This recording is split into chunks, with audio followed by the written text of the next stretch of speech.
हो सकता। तो उसने कहा कि वो नहीं हो सकता, वो तो 50। नमस्कार दोस्तों, मैं हूं प्रतीक। स्वागत है आप सभी का मेरे चैनल के रिसेंट वीडियो में मैंने आपको फरारी और एल्ट्रॉस का एक एक्सीडेंट दिखाया था और उस वीडियो में मैंने फरारी के ड्राइवर के एक एक्ट को अप्रिशिएट किया था। जैसे ही ये एक्सीडेंट होता है, फरारी के ड्राइवर तुरंत अपने बगल में बैठे पैसेंजर को चेक करते हैं, उसके तुरंत बाद भागते हुए जाते हैं और दोनों ही गाड़ियों के पैसेंजर्स को देखते हैं कि वो सेफ है या नहीं। तो उस पर मैंने बोला था कि ये एक अच्छी चीज है।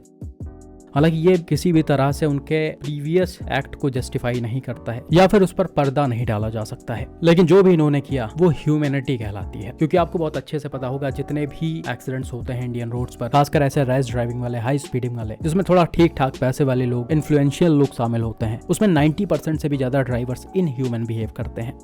मतलब उनको बिल्कुल भी फर्क नहीं पड़ता है कि सामने वाले को कितनी चोटें आई हैं या फिर वो मर ही क्यों ना गया हो। 90% क्या भाई, 99% केसेस में आपने ऐसा देखा होगा। रिसेंट का गोवा वाला एक्सीडेंट तो आपको याद ही होगा। थार से i20 को हिट किया जाता है, उसमें बैठे एक पैसेंजर की जान चली जाती है, लेकिन थार के जो पैसेंजर्स होते हैं वो एकदम चिल होते हैं। वीडियो को देखकर ऐसा लग नहीं रहा था कि उनको किसी भी तरह का कोई फर्क पड़ा था। और वही चीज विक्टिम के फैमिली ने भी बताया कि लड़के ने एक बार सॉरी तक नहीं बोला और ना ही इसने इंजर्ड लोगों को बचाने में किसी भी तरह की कोई हेल्प की।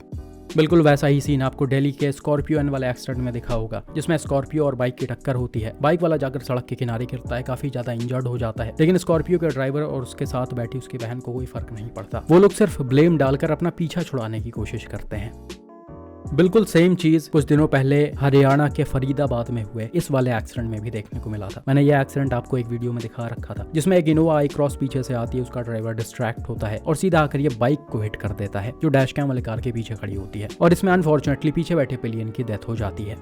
अब ये न्यूज और ये वीडियो तो आपको लगभग हर सोशल मीडिया हैंडल्स पर देखने को मिला होगा। कई सारे न्यूज चैनल्स ने डाला है, कई सारे लोगों ने डाला है, लेकिन इसकी एक और स्टोरी है जो अभी बाहर नहीं आई है, सिर्फ मुझको ही पता है वो। हालांकि इसका सोर्स क्या है उसे मैं यहाँ पर मेंशन नहीं कर सकता, लेकिन सब कुछ देखकर आपको काफी हद तक चीजें समझ में आ जाएंगी।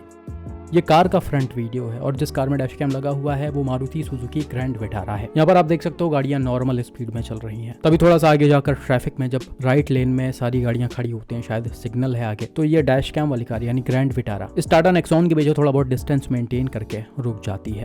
बाइक भी बिल्कुल ग्रैंड विटारा के पीछे आराम से रुकती है, लेकिन तभी पीछे से हाई क्रॉस आ जाती है, जिसको भी नॉर्मल स्पीड में ही चलाया जा रहा होता है। ये चीजें मैंने आपको पिछले वीडियो में भी दिखाई थी। ये गाड़ी कोई बहुत तेज नहीं चलाई जा रही थी, जैसे सारी गाड़ियां चल रही हैं, बिल्कुल उसी तरह इसको चलाया जा रहा था।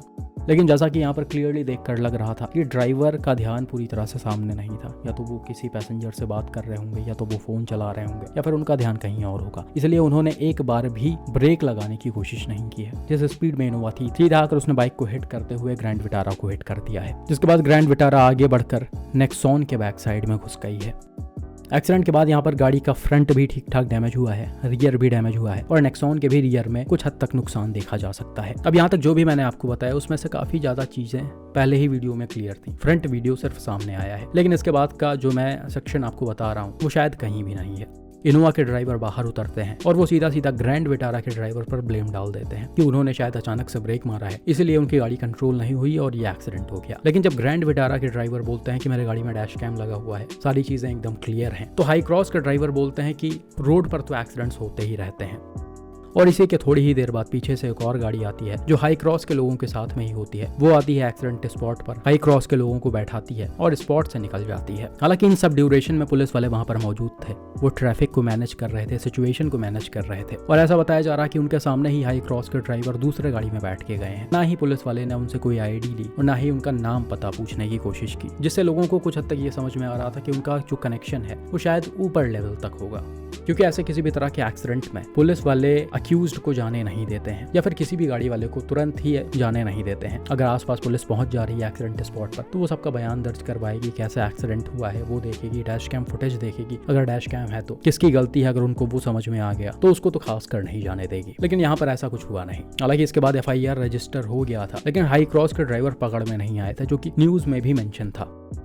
तो थोड़ी देर पहले इसी चीज की मैं बात कर रहा था, फरारी के एक्सीडेंट का एग्जांपल देकर। उसके ड्राइवर शायद 1% में आते होंगे जिन्होंने तुरंत उतरकर लोगों को चेक किया। बाकी जैसा कि मैंने बताया 99% लोग जो पावरफुल होते हैं, पैसे वाले होते हैं, उनको फर्क नहीं पड़ता है। और खासकर भाई उनके गाड़ी के सामने अगर ऐसे मिडिल क्लास पर्सन या लोअर मिडिल क्लास पर्सन है तो उनको लगता है कि ये सब कीड़े मकोड़े हैं, इसीलिए वो इस तरह से गाड़ी ड्राइव करते हैं और रोड्स पर इस तरह के एक्सीडेंट्स होते हैं। और अपना सिस्टम भी इन्हीं के साथ होता है। इनकी कितनी भी बड़ी लापरवाही हो, इनका अगर पॉलिटिकल कनेक्शन है, हायर अथॉरिटीज तक कनेक्शन है, पावरफुल लोग हैं, तो किसी की बोली नहीं निकलती इनके सामने। खैर, बिल्कुल ऐसा ही एक और एक्सीडेंट मैं आपको दिखाना चाहता हूँ जो रिसेंटली उत्तर प्रदेश के गोरखपुर में हुआ है। इस एक्सीडेंट के बारे में शायद आप में से बहुत सारे लोगों को पता होगा, क्योंकि अभी हर न्यूज़ चैनल, हर सोशल मीडिया हैंडल पर यह छाया हुआ है। As per the report, MBBS के स्टूडेंट आकाश पांडे होली की शाम को अपने किसी फ्रेंड के यहाँ गए हुए थे और डिनर करके वापस लौट रहे थे। तभी 4 फाटक ओवर ब्रिज पर सामने से हाई स्पीड में ब्लैक कलर की ये टोयोटा फॉर्च्यूनर आती है, जिसे शायद रॉन्ग साइड में चलाया जा रहा होता है, यानी ऑपोजिट लेन में चलाया जा रहा होता है। कई सारी न्यूज़ में ये मेंशन है।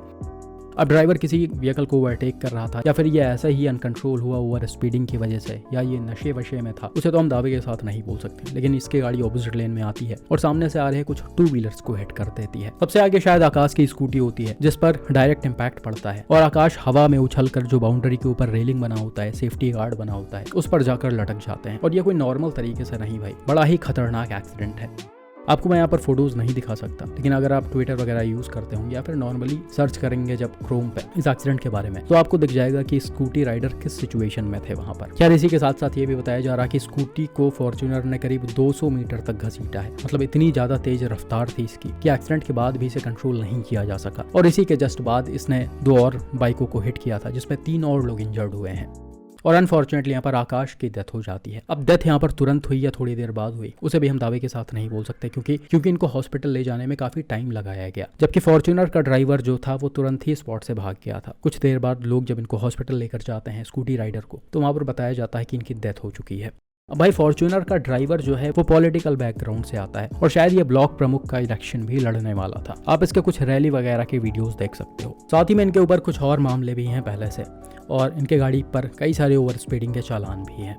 खैर, पुलिस उसी रात या उसके दूसरे दिन इनको अरेस्ट कर लेती है। और भाई, जब इनको अरेस्ट करके थाने लाया जाता है तब आप इनका वीडियो देख सकते हो। आपको लग रहा है कि ये कहीं से भी थोड़ा सा भी पछतावे में है। दोनों हाथ जेब में डालकर नॉर्मल तरीके से ये चल रहे हैं। अब इनका ये कॉन्फिडेंस इसलिए है क्योंकि इनको बहुत अच्छे से पता है कि इनका कुछ होने वाला नहीं है। आज ये अंदर हुए हैं, कुछ ही दिन बाद छूट जाएंगे। पुलिस ने इन पर कॉजिंग डेथ बाय नेग्लिजेंस की धारा 304 लगाई है, जो कि बेलेबल होता है। इसका जो पनिशमेंट है वो 2 साल होता है, अगर चीज़ें साबित हो जाती हैं तो। और चीज़ें साबित होने में कितने साल लगते हैं ये तो आपको बहुत अच्छे से पता होगा। कई बार साबित होती भी हैं, कई बार नहीं होती हैं। ये सारी चीज़ें इनको पता होंगी, तभी शायद ये इस तरह से बिहेव कर रहे हैं या रिएक्ट कर रहे हैं। और ये सारी चीज़ें बहुत ही नॉर्मल है भाई, इंडिया में आपको देखते देखते आदत पड़ गई होगी। हालांकि इन सब चक्कर में एक आम आदमी पिसता है रोड पर। अब जिसका एक्सीडेंट हुआ है, आप समझ लो ये MBBS कर रहे थे, डॉक्टर बनने का इनका सपना रहा होगा, इनके फैमिली का सपना रहा होगा, ये अपने परिवार के अकेले बेटे थे। तो ये सारी चीज़ें सोचकर और देखकर कहीं ना कहीं एक बार के लिए दिमाग तो खराब हो जाता है। लेकिन फिर वही बात आ जाती है कि कोई कुछ कर नहीं सकता है। अपना सिस्टम ही इतना ज़्यादा खोखला हो गया है कि इस तरह के लोगों को वो हिम्मत दे रहा है कि आप सड़क पर चलते समय लोगों को उड़ाते हुए चलो और हम आपको बचा लेंगे। तो फिर लोग क्या ही कर सकते हैं इसमें। हालांकि बहुत सारे प्रोटेस्ट वगैरह हो रहे हैं, इनके कॉलेज के लोग, इनके कॉलेज के टीचर्स और इनके जो फ्रेंड्स हैं वो सड़क पर उतरकर प्रोटेस्ट कर रहे हैं, जो कि करना भी चाहिए। लेकिन वही बात है, कुछ दिन में सारी चीज़ें भुला दी जाएंगी, सारी चीज़ें शांत हो जाएंगी और ये आराम से जेल से बाहर आ जाएंगे, वैसे ही लाइफ बिताएंगे जैसे इनका चल रहा था। हालांकि हम उम्मीद कर सकते हैं कि इन सारे चीज़ों को देखकर, इन प्रोटेस्ट को देखकर पुलिस वाले और अधिकारी लोग थोड़ा सा पिघलेंगे और जांच अच्छे से करेंगे, ताकि एटलीस्ट सारी चीज़ें टाइमली साबित हो जाएं और इनको कम से कम इतनी ही सज़ा मिल जाए। बाकी इस कानून में भाई चेंजेस लाने की बहुत ही सख्त ज़रूरत है, क्योंकि इंडियन रोड्स पर चलने वाले बहुत सारे लोग इसका मिसयूज़ कर रहे हैं और लोगों को मारने का काम कर रहे हैं, जिस वजह से आम लोग रोड्स पर चलते समय बिल्कुल भी सेफ नहीं है। बाकी आपका इन जैसे लोगों पर क्या मानना है, कमेंट करके ज़रूर बताएं।